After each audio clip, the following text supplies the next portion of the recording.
വേഗമരുന്ന് യേശു ക്രിസ്തുനാമത്തെ എല്ലാവർക്കും എൻ്റെ സ്നേഹവന്ദനത്തെ അറിയിക്കുന്നു.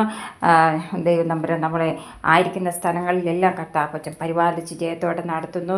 നമ്മൾ ഓരോ കാര്യങ്ങൾ ചെയ്യുമ്പോൾ കർത്താവിൻ്റെ കൃപകളാൽ നമ്മളെ കർത്താവ് നിറയ്ക്കുകയാണ് ചെയ്യുന്നത്. ഓരോ ദിവസവും കർത്താവിൻ്റെ മാർവിച്ചാരി ജീവിക്കുക. ഞാൻ തന്നെ വഴി സത്യം ജീവനുമാകുന്നു, ഞാൻ മുഖാന്തരമല്ലാതെ ആരും പിതാവിൻ്റെ അടുക്കൽ എത്തുന്നില്ല.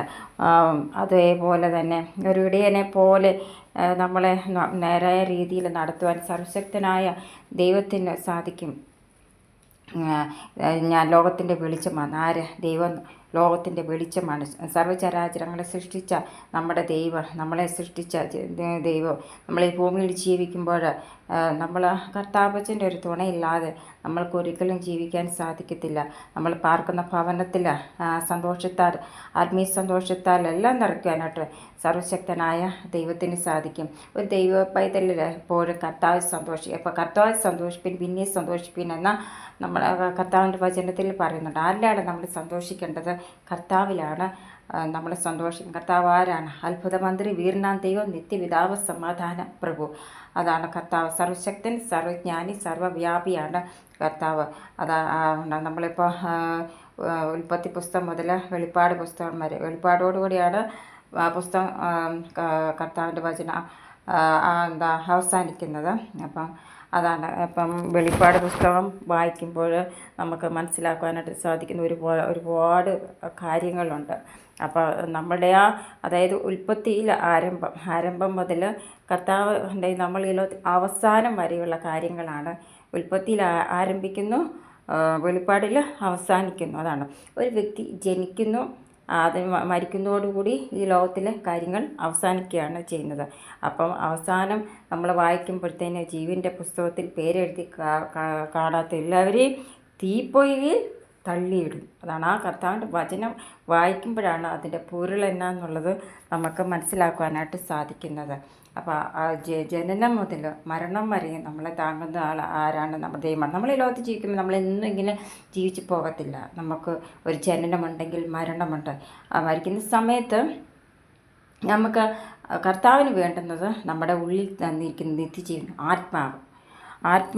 ഈ ആത്മാവിനെയാണ് നമ്മുടെ കർത്താപ്പച്ചന് വേണ്ടുന്നത്. ഇതിനെ നമ്മൾ നേടിയെടുക്കണം. നമ്മൾ അനേകരെ നേടിയെടുക്കണം. നമ്മൾ കർത്താവിനെ കുറിച്ച് മറ്റുള്ളവരോട് പറയുമ്പം കർത്താവാണ് സന്തോഷിക്കുന്നത്. കർത്താവിൻ്റെ വചനം വായിക്കുമ്പോൾ കർത്താവാണ് സന്തോഷിക്കുന്നത്. പ്രാർത്ഥിക്കുമ്പോൾ ആരോടാണ് നമ്മൾ പ്രാർത്ഥിക്കുന്നത്? കർത്താവിനോടാണ് പ്രാർത്ഥിക്കുന്നത്. അപ്പോൾ സന്തോഷിക്കുന്ന ആരാണ്? കർത്താവാണ്.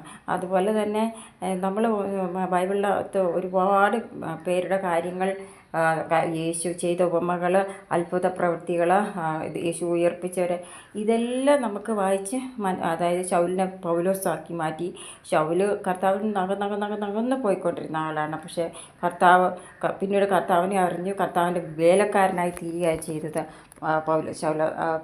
അപ്പോസ്തലനായ പൗലോസ്. അപ്പോസ്തല പ്രവൃത്തിയിൽ നമ്മൾ 28 അധ്യായമുണ്ട്. അത് വായിക്കുമ്പോൾ നമുക്ക് മനസ്സിലാക്കാൻ സാധിക്കും. അതായത് പാമ്പുകളും തേളുകളെല്ലാം ചവിട്ടാൻ രീതിയിൽ, അതായത് അതിനൊക്കെ ആണെങ്കിലും എല്ലാത്തിനും വാഴുവാനായിട്ട് കർത്താപ്പച്ചനാണ് ഉള്ളത്. എല്ലാ സർവ്വചരാചരങ്ങളെ സൃഷ്ടിച്ചത്. അപ്പം നമ്മൾ നടക്കുമ്പോഴൊക്കെ ജന്തുക്കളൊക്കെ ആണെങ്കിൽ ദൂരം വരും.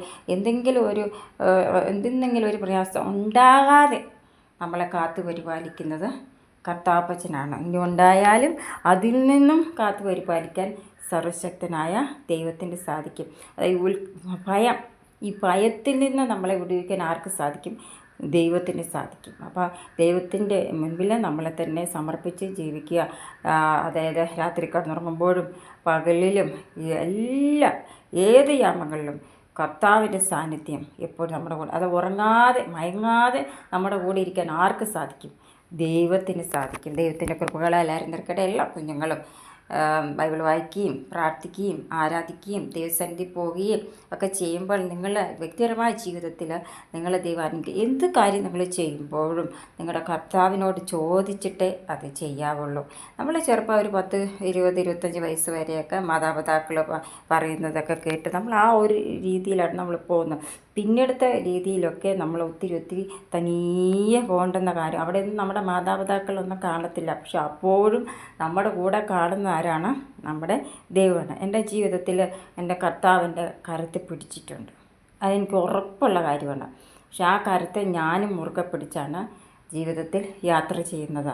അതുകൊണ്ട് എനിക്ക് സന്തോഷമുണ്ട്. എന്നാണെന്നറിയാമോ, ഞാൻ കർത്താവിൽ ആശ്രയിച്ച് ജീവിക്കുന്നതുകൊണ്ടാണ് എനിക്ക് ആ സന്തോഷം ലഭിച്ചിരിക്കുന്നത്. അത് ഒരിക്കലും മാഞ്ഞു പോകുന്ന സന്തോഷമല്ല. ആത്മീയ സന്തോഷത്താൽ, ദൈവിക സന്തോഷത്താൽ എന്നെ എൻ്റെ കർത്താപ്പച്ചൻ നിറച്ചിട്ടുണ്ട്. അതുകൊണ്ടാണ് നിങ്ങളോട് സന്തോഷമായിട്ട് എൻ്റെ കർത്താവിനെക്കുറിച്ച് ഞാൻ പറയുന്നത്.